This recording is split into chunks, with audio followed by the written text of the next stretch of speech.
Wow. Okay. It's been a real hot minute since I've opened this up. I didn't realize it's been so long, but I get it. When the end of the world happens, writing in your journal falls pretty far down on your list of priorities. But whatever. Better late than never. That's what they say. I don't know who it is that says that, but they say it. Huh. Okay. This is a lot. Looking at this is a lot.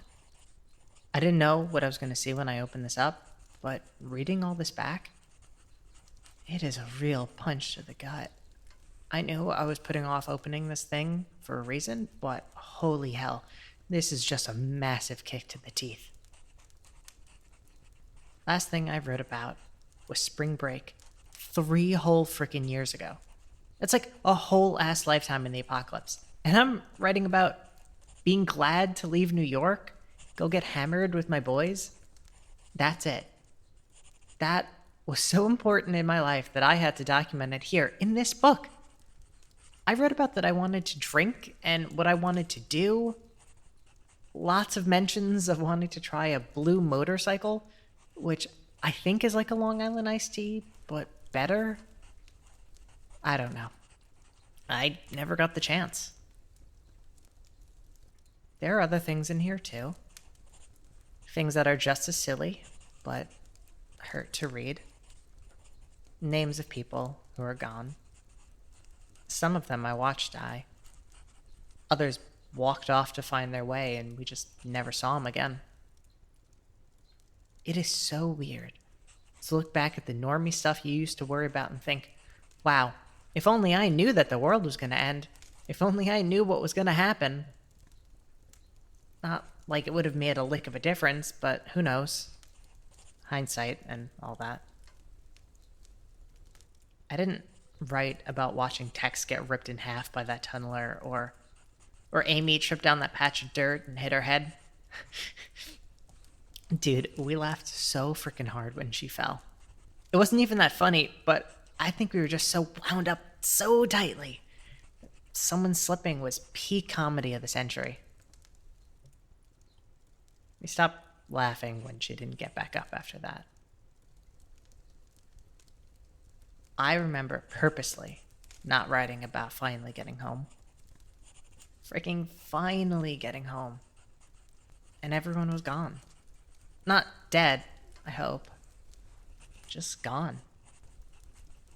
I know it's crazy to think my parents would still be waiting for me in the house months later and just welcome me back with open arms. It was a silly hope. Who knows? Maybe they're still out there. Schrodinger's family. I was gonna write their names down, but that feels final. Like, if I write everyone's name down, it's like putting it on a tombstone or an epitaph. That's what it's called, yeah? Epitaph? Either way, I haven't even said their names out loud. Only in my head. If I keep it all up here in my noggin, then everything stays exactly how I remember it. A perfect little memory that keeps me going cuckoo bananas. Maybe I'm already crazy. Kid thinks I'm crazy. I know he does. He barely even talks to me anymore after Albany. When he does, it's a few words, and he doesn't laugh at my jokes anymore. The good or the bad ones. I think he's scared of me. I'd feel better if he told me that he was scared of me, that he hated me or something, but he just avoids eye contact. Talks to himself whenever a catcher flies over. That is new, by the way. I think it has to do with Albany. So what that I laughed? It wasn't because it was funny, it was just adrenaline. I think. Besides, it was kind of funny in a really messed up, macabre kind of way. The dad and his daughter hold this up. Only one of them has bullets in their gun. The girl is straight up pointing an empty gun at Kit and threatening to shoot him. How the heck was I supposed to know it wasn't loaded? It was all kind kind of a flash. I remember dashing at the father faster than I've ever moved before. I was like a bolt of lightning beelining for that dude. I remember biting his hand to make him drop the gun.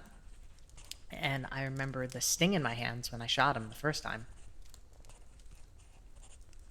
I think the problem is that Kit thinks I liked it because I laughed. In a perfect world, I wouldn't have had to shoot the dad. And I definitely wouldn't have shot the girl. Hell, she looked my sister's age, give or take. But it all happened so fast. Kit's always saying, run from danger, to hide in the shadows. Let people take our food so long as they promise not to hurt us. I'm sick of running and hiding. Albany is littered with raiders. How am I supposed to tell the difference between survivors and people who are gonna freaking kill us? Kit has sort of shut down since it's happened. I think I saw a little bit of him die when I killed that girl. But who cares? I'll take a little bit of Kit dying instead of all of Kit dying. It doesn't weigh on me as much as I thought it would. Which my therapist would probably have found concerning. I don't know if I have the emotional intelligence to decode what that means right now, but all I know is that we're safe, and we have more food than we know what to do with. And now I have a gun, so we're doing pretty kick-ass. Kit thinks it's going to be perfect once we get to Canada. That there's going to be some magical border that keeps the critters at bay. And we'll have pina coladas and other dumb pie-in-the-sky ideas. I hope it works out, though. For Kit and his mom. Mrs. Okoye needs a win. I'll write you soon, journal. I pray that our luck is going to turn around.